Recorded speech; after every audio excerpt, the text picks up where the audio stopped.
In my particular panel, we were looking at where the communication function fits in an organization, and are we part of the decision-making process, or are we just advisors? Do we sit on the management board? There was discussions about whether do we want to sit on the management board or not. Is that the right place for us to be?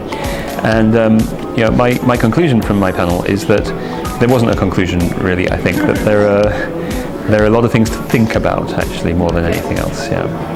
I think the standout thing was when one of the people in the audience said,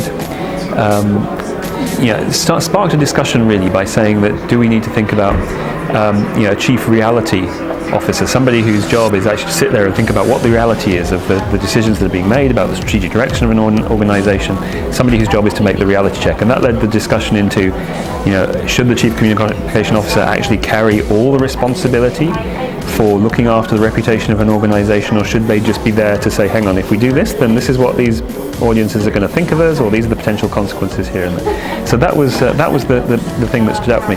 But as I said, I don't think we reached a conclusion, yes, no, but it's certainly got a discussion going. First of all, you need to be up to speed with Web 2.0 before you can be Communicator 3.0. So you need to be aware of conversations and how to monitor conversations, and when to worry about conversations and when not to worry about conversations. So you need to have that, social media savvy. That's one thing. I think that it's always been the case, and I think it always will be, that if you are a leader in communications, then you need to have the ability to think long-term strategically. If my organization does this, then where are we going to be in terms of reputation? What are the risks for reputation? What are the opportunities for reputation? So you need to have that ability to think strategically. And it's a word that came up a lot actually today. You need to be brave. You need to have the guts to go into your CEO and say this is wrong, or this isn't going to work, and things like that. So my own experience shows that a lot of people who are involved in communications, they may sell their organizations or promote their organizations or manage the reputation of their organizations brilliantly with all kinds of audiences, but they don't always looking after their own reputations within the organizations they work. So you have to have the guts to go and do that, and I think that's it.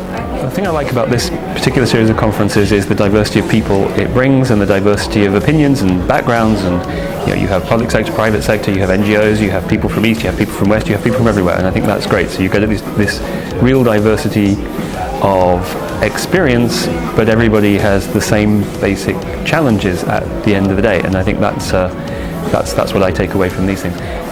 I think that this organisation has come a long way in 5 years.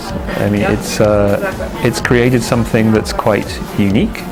I go to a lot of meetings of communications professionals in Western Europe, which is where I'm based, and they're all very useful, but what this does, then the key is in the W. Everything else I go to starts with an E. It's European, and this starts with a W, and I think that's a really great thing that this organisation has done.